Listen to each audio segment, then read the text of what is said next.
Welcome back. The City of Albuquerque has released the third annual State of Partnership Report. The report reflects the big picture of how the City of Albuquerque relies on and supports our city's nonprofit organizations. We're joined this morning by the Nonprofit and Philanthropy Coordinator, Mariah Harrison, from the City of Albuquerque's Office of Civic Engagement. Mariah, good morning. Good morning. Thank you for having me. Thank you so much for being here. Welcome. How did the report originate?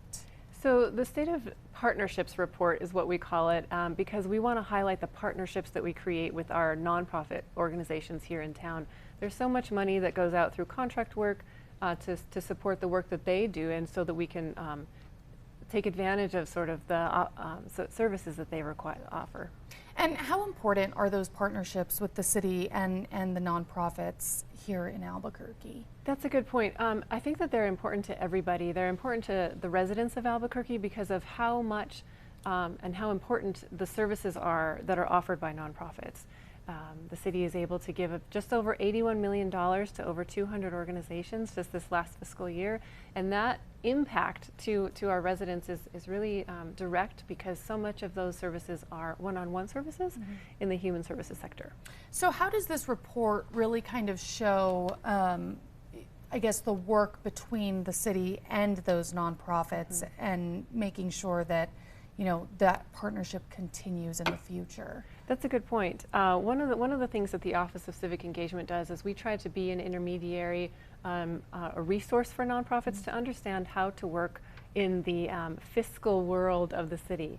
So we provide resources, we provide links, we have some workshops to make sure that organizations that haven't yet worked with the city understand what it takes to create a contract with the city, and that's really using city funds and federal funds and foundation funds and grants to pass through money to these organizations so that they can better provide their services. What do you hope to see in the future reports? Well, what I love about this report that I'd love to see more of is that it's an opportunity to tell stories of what organizations do and the particular projects that we work on. There's everything from the Street Cat Hub with animal welfare.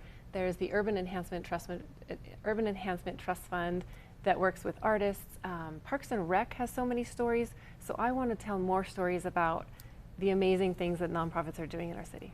And can a report like this kind of make sure that improvements are continuing to be made in the future as well? I do think so. I think that we can increase the amount of partners that we have, and I think that we can do it in maybe more streamlined ways if we help organizations plan for the future to work with budgets from the city. Where can we go for more information on the report if people want to see it and how to get involved? The report, along with several other reports, is at cabq.gov/partnerships, and people can always reach out to me if they're interested in learning more. Perfect. Thank you, Mariah, so much for being here this morning. Now, for a full recap of that entire interview or a link to the report, we'll have all of that on alwaysonkRQE.com. Stay with us. We have more after the break.